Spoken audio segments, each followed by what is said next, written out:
Paborito ito, promise, ng mga negosyanteng mga kakilala namin. Dati ako nagtatrabaho sa bangko at ang kanilang laging nakadisplay na napapansin ko sa kanilang mga opisina, alam nyo ba, is itong ating powerful dragon. Itong powerful dragon na to, meron pa siyang earth pearl. Ibig sabihin, hawak niya yung parte ng universe kung saan nag-aalay ng mga stars in order to attract yung mga positive energy na pumapasok.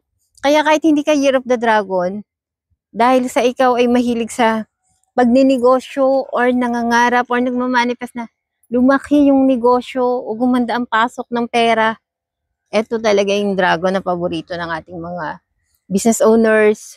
Highly recommended ng Feng Shui Master Consultant. At ang isa pa, kahit ikaw ay simple lang na working from home and nag-iisip na lumago ang career, eto yung ating dragon. Ang ganda nito, grabe.